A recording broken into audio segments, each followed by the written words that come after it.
ಹೂವಿನಹಳ್ಳಿ ಎಂಬುದು ತುಂಬಾ ಸುಂದರವಾದ ಗ್ರಾಮ. ಹಸಿರು ಹೊಲಗಳು, ಸ್ವಚ್ಛವಾದ ಗಾಳಿ ಎಲ್ಲವೂ ಕೂಡಿ ಆ ಗ್ರಾಮ ತುಂಬಾ ಸಮೃದ್ಧವಾಗಿತ್ತು. ಅಲ್ಲಿನ ಜನರು ಸರಳ ಜೀವಿಗಳು, ಮುಗ್ಧರು ಮತ್ತು ಬಹಳ ಅನ್ಯೋನ್ಯವಾಗಿದ್ದರು.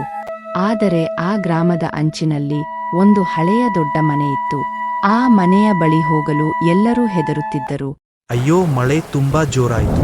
ನೋಡು ಗೋಪಿ. ಓಡ್ತಿದ್ದೀನಿ. ಆದ್ರೆ ನೀನು ಈ ದೊಡ್ಡ ಮನೆ ಕಡೆ ಯಾಕೆ ಕರ್ಕೊಂಡು ಹೋಗ್ತಿದ್ದೀಯಾ ಅಣ್ಣ? ಅಯ್ಯೋ, ಇದು ಹತ್ತಿರದ ದಾರಿ ಅಲ್ವಾ, ಅದಕ್ಕೆ. ಅಣ್ಣ, ನನ್ನ ತಲೆ ಒಡೆದು ಹೋಗುತ್ತೆ ಈ ಆಲಿಕಲ್ಲಿಂದ. ಹೌದು. ಅಯ್ಯೋ, ಬೇಗ ಯಾವುದಾದ್ರೂ ಮರೆ ಹುಡುಕು. ಅಯ್ಯೋ, ಎದುರುಗಡೆ ಆ ದೊಡ್ಡ ಮನೆ ಇದೆ ಅಲ್ವಾ, ಅದರಲ್ಲಿ ಹೋಗೋಣ ನಡಿ. ಆ ದೊಡ್ಡ ಮನೆಗೆ ಹೋಗದೆ ಬೇರೆ ದಾರಿ ಇಲ್ಲ. ಇಲ್ಲೇ ಇದ್ದರೆ ನನ್ನ ತಲೆ ಒಡೆದು ಹೋಗುತ್ತೆ. ಇಬ್ಬರು ಭಯದಿಂದ ನಿಧಾನವಾಗಿ ಆ ಮನೆಯ ಕಡೆಗೆ ಹೋದರು. ಆಮೇಲೆ ಅವರು ಕಣ್ಣು ತಿರುಗಿಸಿ ದೊಡ್ಡ ಮನೆ ನೋಡಿದ್ರು. ಆ ಮನೆ ಎಷ್ಟು ಹಳೆಯದಿತ್ತು ಅಂದ್ರೆ ಊರಿನಷ್ಟೇ ಹಳೆಯದು. ಆದ್ರೆ ಅಷ್ಟು ಹಳೆಯದಾಗಿದ್ರೂ ಅದು ಶಿಥಿಲ ಆಗಿರಲಿಲ್ಲ. ಆದ್ರೆ ಹೌದು, ಭಯಾನಕ ಖಂಡಿತ ಇತ್ತು. ಮನೆ ನೋಡಿದರೆ ಭಯವಾಗುತ್ತಿದೆ. ಊರಿನ ಜನ ಈ ಮನೆಯ ಬಗ್ಗೆ ತುಂಬಾ ಹೇಳಿದ್ದರು. ಆದರೂ ನಾವು ಮಳೆಯಲ್ಲಿ ಏನು ಯೋಚನೆ ಮಾಡದೆ ಇಲ್ಲಿ ಬಂದು ಬಿಟ್ವಿ. ಹೌದು, ನನಗೂ ತುಂಬಾ ಭಯವಾಗುತ್ತಿದೆ. ನಾವು ಇಲ್ಲಿಗೆ ಬರಬಾರದಿತ್ತು. ದೆವ್ವ ಬಂದರೆ ಏನು ಮಾಡೋಣ? ಅಲ್ಲಿ ನನ್ನ ಜಾಗಕ್ಕೆ ಯಾಕೆ ಬಂದೆ? ಮನುಷ್ಯನ ವಾಸನೆ ಎಷ್ಟು ದಿನ ಆಯ್ತು. ಹಿಂತಿರುಗು ಈಗಲೇ, ಇಲ್ಲಾಂದ್ರೆ ಹಿಂತಿರುಗೋಕೆ ದಾರಿ ಸಿಗಲ್ಲ. ಹಾ ಹಾ. ಅಯ್ಯೋ ದೆವ್ವ, ದೆವ್ವ, ಯಾರಾದರೂ ಕಾಪಾಡಿ ಕಾಪಾಡಿ ಎಂದು ಕಿರುಚುತ್ತಾ ಆ ಮಳೆಯಲ್ಲಿ ಓಡಿ ಹೋಗುತ್ತಾರೆ. ಹೇ ಅಣ್ಣ, ಜನ ಸರಿ ಹೇಳ್ತಾರೆ. ಅಯ್ಯೋ, ಅಲ್ಲಿ ಏನೋ ಇದೆ ಅಣ್ಣ. ನಾನು ಪ್ರಮಾಣ ಮಾಡ್ತೀನಿ, ಇನ್ಮುಂದೆ ಆ ಕಡೆ ಹೋಗಲ್ಲ ಅಣ್ಣ.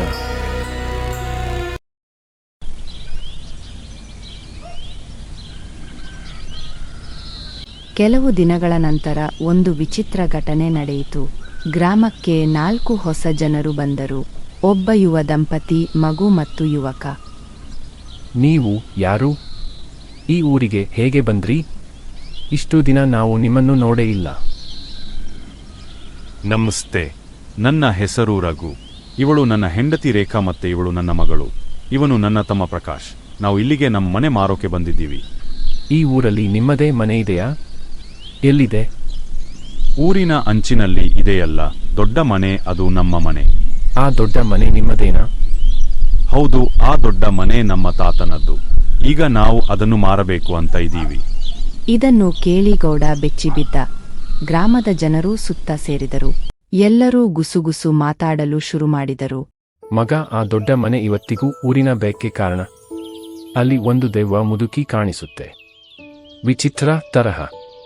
ನಮ್ಮ ಪೂರ್ವಜರು ಆ ದೊಡ್ಡ ಮನೆಯಲ್ಲಿ ಒಂದು ಆತ್ಮ ಇದೆ ಎಂದು ಹೇಳಿದ್ದರು. ಹಳ್ಳಿಯಲ್ಲಿ ಇಂತಹ ವದಂತಿಗಳು ಸಾಮಾನ್ಯ. ನಾವು ಸಿಟಿಯಲ್ಲಿ ಇಂತಹ ಕತೆ ಬಹಳ ಕೇಳಿದ್ದೀವಿ. ಅಲ್ಲಿ ಯಾರಾದ್ರೂ ದೆವ್ವ ಇದ್ದಿದ್ರೆ ಈಗಾಗಲೇ ಯಾರಾದ್ರೂ ವಿಡಿಯೋ ಮಾಡಿರ್ತಿದ್ರಲ್ವಾ? ಬೇಡಪ್ಪ, ಆ ಮನೆ ಕಡೆ ಹೋಗಬೇಡಿ. ಆ ಮನೆಯಲ್ಲಿ ನಿಜವಾಗಿ ಆತ್ಮವಿದೆ. ಹಣಕ್ಕಾಗಿ ಜೀವವನ್ನು ಕಳೆದುಕೊಳ್ಳಬೇಡಿ. ಅವರು ಆ ಜನರ ಮಾತುಗಳನ್ನು ಕೇಳದೆ ಆ ದೊಡ್ಡ ಮನೆಗೆ ಹೋಗಲು ಸಿದ್ಧರಾಗುತ್ತಾರೆ ಮತ್ತು ಸಿಟಿಯಲ್ಲಿನ ರಿಚ್ ಮ್ಯಾನ್ ರಾಬರ್ಟ್ ಅನ್ನು ಸಹ ಕರೆಸಿಕೊಂಡು ಅವನಿಗೆ ಆ ಮನೆಯನ್ನು ಮಾರಾಟ ಮಾಡಬೇಕೆಂದು ಬಯಸುತ್ತಾರೆ. 4 ದೊಡ್ಡ ಮನೆಯ ಕಡೆ ಹೊರಟರು. ಅವರು ದೊಡ್ಡ ಮನೆಯ ಹತ್ತಿರ ಬಂದ ತಕ್ಷಣ ಅದನ್ನು ಗಮನದಿಂದ ನೋಡಿದರು. ವಾವ್, ಈ ರುದ್ರ ಮನೆ ರಾಜಮಹಲಿನ ತರಹ ಕಾಣ್ತಿದೆ. ನೋಡಿ ರಿಚರ್ಡ್, ಈ ಮನೆ ತುಂಬಾ ಚೆನ್ನಾಗಿದೆ. ಇದು ಹಳೆಯ ಕಾಲದ ಮನೆಯಾದರೂ ಇದರ ಇಂಟೀರಿಯರ್ಸ್ ತುಂಬಾ ಕಾಸ್ಟ್ಲಿ ಇದೆ. ಇವರು ತಮ್ಮೊಳಗೆ ಮಾತನಾಡುತ್ತಿದ್ದರು. ಆಗ ಇದ್ದಕ್ಕಿದ್ದ ಹಾಗೆ ಜೋರಾಗಿ ಬಿರುಗಾಳಿ ಬರಲು ಆರಂಭಿಸಿತ್ತು. ಎಲ್ಲರೂ ಭಯದಿಂದ ಆ ಶಬ್ದವನ್ನ ಕೇಳಿಸಿಕೊಳ್ಳುತ್ತಿದ್ದರು. ಅಷ್ಟರಲ್ಲಿ ಒಂದು ಧ್ವನಿ ಕೇಳಿಸಿತು. ಈ ಮನೆ ನನ್ನದು. ಈ ಗೋಡೆಗಳು ನನ್ನ ನೋವನ್ನು ಕೇಳಿವೆ. ನೀವು ಯಾರು? ನೀವು ಯಾಕೆ ನನ್ನ ಮನೆಯ ಬಗ್ಗೆ ಮಾತನಾಡುತ್ತಿದ್ದೀರಾ? ಹೋಗಿ, ಈಗಲೇ ಹೋಗಿ. ಇಲ್ಲದಿದ್ದರೆ ಈ ಮನೆಯೊಳಗೆ ಬಂದವರಂತೆ ನೀವು ಕೂಡ ಎಂದಿಗೂ ಹೊರಗೆ ಹೋಗಲಾರಿರಿ. ದೆವ್ವದ ಮಾತು ಕೇಳಿ ಎಲ್ಲರೂ ಗಲಿಬಿಲಿಯಿಂದ ಯುಡಿದರು.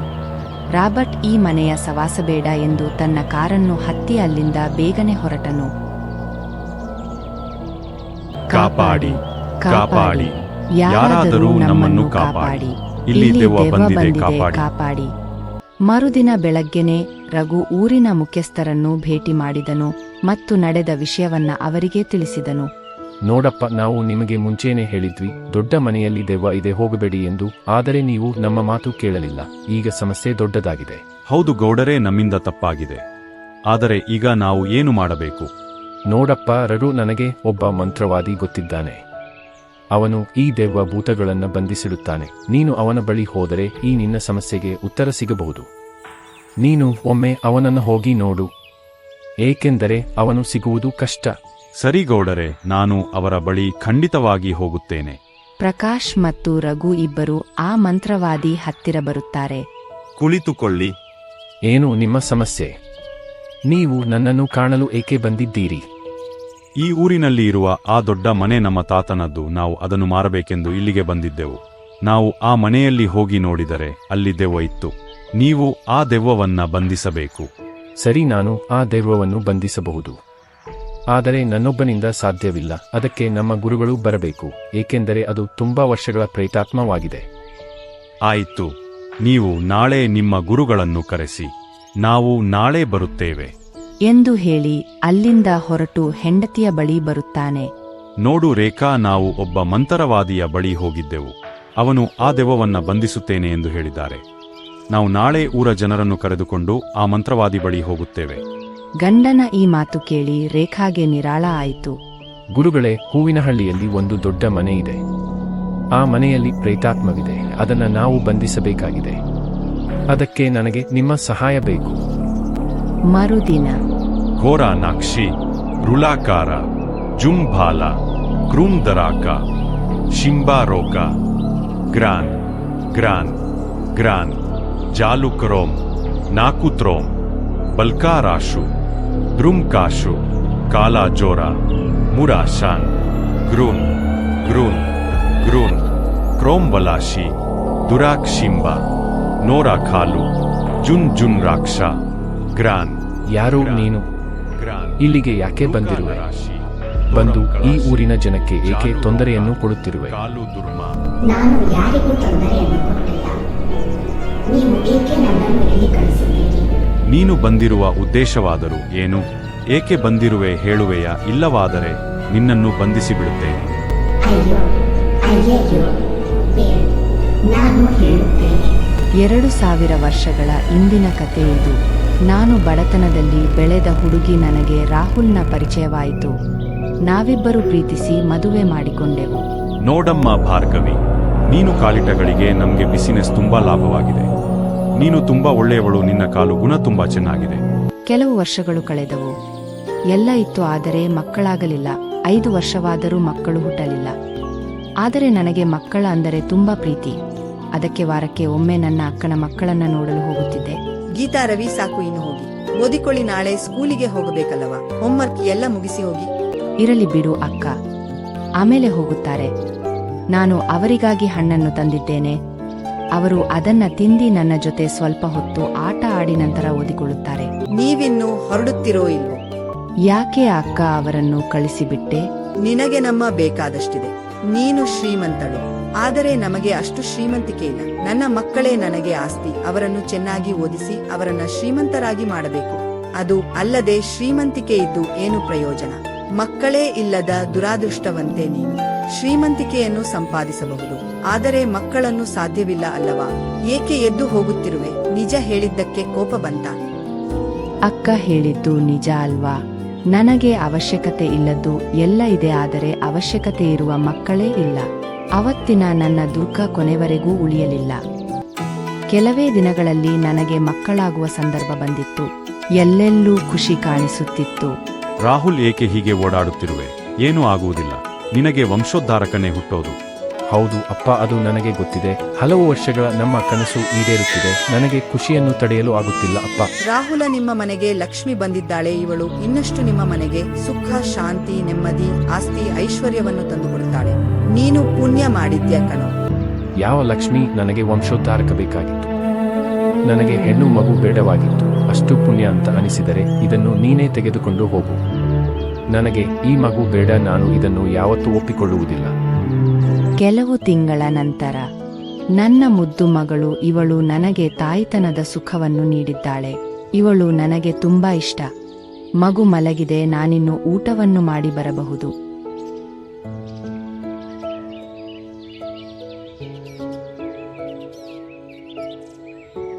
ಓಹೋ, ಈ ಮಗು ಇಲ್ಲಿ ಮಲಗಿದ್ದೆ ಯಾರೂ ಇಲ್ಲದ ಹಾಗೆ ಕಾಣುತ್ತಿದೆ.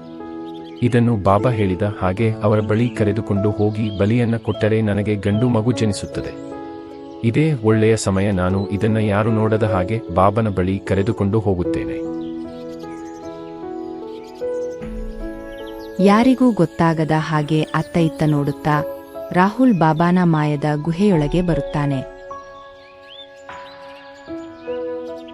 ಕ್ರೋಮ್ ವಲಾಶಿ, ದುರಾಕ್ ಶಿಂಬ, ನೋರಾ ಖಾಲು, ಜುನ್ ಜುನ್ ರಾಕ್ಷ, ಗ್ರಾನ್ ಗ್ರಾನ್ ಗ್ರಾನ್, ಬ್ರೂಕಾ ನರಾಶಿ, ತೋರಂ ಕಳಾಶಿ, ಜಾಲು ರೋಕ, ಕಾಲು ದುರ್ಮಾ. ರಾಹುಲ್, ನಿನಗೆ ಮುಂದೆ ಗಂಡು ಮಗುವಿನ ಯೋಗವಿದೆ. ನಿನಗೆ ಗಂಡು ಮಗು ಜನಿಸುತ್ತದೆ. ಈಗ ಈ ಬಲಿಯಿಂದ ನನಗೆ ಖಚಿತವಾಗಿದೆ. ಅಯ್ಯೋ, ತುಂಬಾ ಹೊತ್ತು ಆಯ್ತು. ನಾನು ಊಟಕ್ಕೆ ಹೋಗಿ ಮಗು ಏನು ಮಾಡುತ್ತಿದೆಯೋ ಏನು. ಅಯ್ಯೋ, ನನ್ನ ಮಗು ಕಾಣುತ್ತಿಲ್ಲವಲ್ಲ, ಎಲ್ಲಿ ಹೋಯಿತು? ನಾನು ಇಲ್ಲಿ ಮಲಗಿಸಿ ಹೋಗಿದ್ದನಲ್ಲ. ನನಗೆ ಚೆನ್ನಾಗಿ ಗೊತ್ತಿದೆ, ಇದು ನನ್ನ ಗಂಡನ ಕೆಲಸಾನೇ. ಅವರಿಗೆ ಮಗು ಮೊದಲೇ ಇಷ್ಟವಿರಲಿಲ್ಲ. ಅದಕ್ಕೆ ಅವರು ಆ ಬಾಬಾನ ಹತ್ತಿರವೇ ಕರೆದುಕೊಂಡು ಹೋಗಿರಬಹುದು. ನಾನು ಅಲ್ಲಿ ಹೋದರೆ ನನಗೆ ಮಗು ಸಿಗಬಹುದು. ಏನು ಕಾಣಿಸುತ್ತಿದೆ? ಅದರ ಮೇಲೆ ಏನು ಚೆಲ್ಲಿದ ಹಾಗೆ ಕಾಣುತ್ತಿದೆ. ಅದು ನನ್ನ ಮಗು. ಇದೇನು ಮಾಡಿಬಿಟ್ಟರು? ನನ್ನ ಗಂಡ ನನ್ನ ಮಗುವನ್ನೇ ಕೊಂದು ಹಾಕಿಬಿಟ್ಟರು. ನಾನು ಇದಕ್ಕೆ ಪ್ರತಿಕಾರವನ್ನು ತೀರಿಸಿಕೊಳ್ಳುತ್ತೇನೆ. ನಾನು ಅವರನ್ನು ಸುಮ್ಮನೆ ಬಿಡುವುದಿಲ್ಲ. ನಾನು ಅವರ ಬಳಿ ಹೋಗುತ್ತೇನೆ. ಅವರಿಗೆ ಕೇಳುತ್ತೇನೆ, ನನ್ನ ಮಗಳು ಅವರಿಗೆ ಏನು ಮಾಡಿದಳು ಎಂದು. ಅಮ್ಮ, ನಾನು ಅವರನ್ನು ಕೇಳುವುದಕ್ಕಿಂತ ಮುಂಚೆನೇ ಕಾರ್ ಅಪಘಾತದಿಂದ ಸತ್ತು ಹೋದೆ. ಆದರೆ ಪ್ರತಿಕಾರವನ್ನು ಬಿಡಲಿಲ್ಲ. ನಾನು ನನ್ನ ಗಂಡನನ್ನು ಕೊಂದು ಹಾಕಿಬಿಟ್ಟೆ. ನಿನ್ನ ಪ್ರತೀಕಾರ ತೀರಿದೆ ತಾನೆ? ಆದ್ರೂ ಏಕೆ ಆ ಮನೆಯಲ್ಲಿ ಇರುವೆ? ಇಲ್ಲಿಂದ ಹೊರಟು ಹೋಗು. ಪ್ರತೀಕಾರವೇನು ತೀರಿದೆ, ಆದರೆ ನನಗೆ ಒಂದು ಆಸೆ ಇತ್ತು.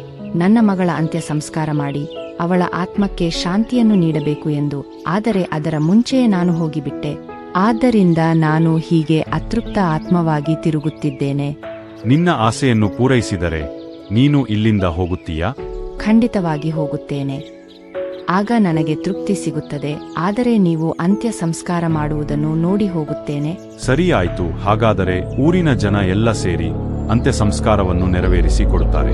ಕೊಟ್ಟ ಮಾತಿನಂತೆ ಊರಿನ ಜನರೆಲ್ಲ ಸೇರಿ ಅಂತ್ಯ ಸಂಸ್ಕಾರವನ್ನು ನಡೆಸಿಕೊಡುತ್ತಾರೆ. ಜನರ ಮನಸ್ಸು ಈಗ ನಿರಾಳವಾಗಿರುತ್ತದೆ. ಆದರೆ ಗೋಪಿಯ ತಲೆಯಲ್ಲಿ ಒಂದು ಪ್ರಶ್ನೆ ಕಾಡುತ್ತಿರುತ್ತದೆ. ಗೌಡರೇ, ಈ ಮನೆ ಆ ಭಾರ್ಗವಿಯದ್ದು. ಆದರೆ ಸಿಟಿಯಿಂದ ಬಂದಿರುವವರಾದರೂ ಯಾರು? ಆ ಭಾರ್ಗವಿಗೆ ಇದ್ದದ್ದು ಒಬ್ಬಳೇ ಮಗಳು, ಅವಳು ಸತ್ತು ಹೋದಳು. ಇವರ್ಯಾರು ಎಂದು ನನಗೆ ತಿಳಿಯುತ್ತಿಲ್ಲ. ನೀವಾದರೂ ಹೇಳಿ. ಈ ಪ್ರಶ್ನೆ ನನಗೆ ಹೊಳಿದೇ ಇಲ್ಲ. ನನಗೂ ತಿಳಿಯುತ್ತಿಲ್ಲ. ಇವರನ್ನೇ ಕೇಳೋಣ. ಯಾರು ನೀವೆಲ್ಲ? ನಾವು ಹೇಳಿದ್ದೇವಲ್ಲ ಯಾರು ಎಂದು. ನನಗೆ ಯಾಕೋ ನಿಮ್ಮ ಮೇಲೆ ನಂಬಿಕೆ ಬರುತ್ತಿಲ್ಲ. ನಿಜವನ್ನು ಹೇಳುತ್ತಿರೋ ಇಲ್ಲ? ಪೊಲೀಸರಿಗೆ ಕರೆಸುತ್ತೇವೆ. ನಾವು ನಿಜವನ್ನ ಹೇಳುತ್ತಿದ್ದೇವೆ ಗೌಡರೇ. ನಮಗೆ ಗೊತ್ತಿತ್ತು ನೀವು ಬಾಯಿ ಬಿಡುವುದಿಲ್ಲ ಎಂದು. ಅದಕ್ಕೆ ನಾವು ಪೊಲೀಸರನ್ನು ಕರೆಸಿದ್ದೇವೆ. ನೀವು ಸುಳ್ಳು ಹೇಳುತ್ತಿದ್ದೀರಾ ಎಂದು ಗೌಡರು ನನಗೆ ಹೇಳಿದ್ದರು. ಅದಕ್ಕೆ ನಾನು ಬಂದೆ. ನೀವು ಸತ್ಯವನ್ನು ಹೇಳುತ್ತಿದ್ದರೆ ಏನಾದರೂ ಆಸ್ತಿ ಪತ್ರವನ್ನು ತೋರಿಸಿ. ಇಲ್ಲವಾದರೆ ನನ್ನ ಜೊತೆ ಪೊಲೀಸ್ ಸ್ಟೇಷನ್ಗೆ ಬನ್ನಿ. ನಾವು ಈ ಊರಿನ ಬಗ್ಗೆ ಕೇಳಿದ್ದೆವು. ಇಲ್ಲಿ ಒಂದು ದೊಡ್ಡ ಮನೆ ಇದೆ ಎಂದು. ಅದಕ್ಕೆ ಅದನ್ನು ಮಾರಿದರೆ ಹೆಚ್ಚು ಹಣ ಬರುತ್ತದೆ ಎಂದು ಇಲ್ಲಿಗೆ ಬಂದೆವು. ನಾವು ಮಾಡಿದ್ದು ತಪ್ಪಾಯ್ತು, ನಮ್ಮನ್ನ ಕ್ಷಮಿಸಿ. ನೀವು ಊರಿನ ಜನಕ್ಕೆ ಮೋಸ ಮಾಡಲು ಬಂದಿದ್ದೀರಿ. ನಡಿರಿ ಪೊಲೀಸ್ ಸ್ಟೇಷನ್ಗೆ. ನಂತರ ಅವರನ್ನು ಪೊಲೀಸ್ ಸ್ಟೇಷನ್ಗೆ ಕರೆದುಕೊಂಡು ಹೋದರು. ಜನರೆಲ್ಲ ಸೇರಿ ಆ ದೊಡ್ಡ ಮನೆಯ ಜಾಗದಲ್ಲಿ ಒಂದು ಸ್ಕೂಲನ್ನು ಕಟ್ಟಿಸಿದರು. ಅದಕ್ಕೆ ಭಾರ್ಗವಿ ಸ್ಕೂಲ್ ಎಂದು ಹೆಸರಿಟ್ಟರು. ಹೀಗೆ ಅಲ್ಲಿನ ಜನ ಸುಖ ಶಾಂತಿ ನೆಮ್ಮದಿಯಿಂದ ಜೀವನವನ್ನು ನಡೆಸಿದರು.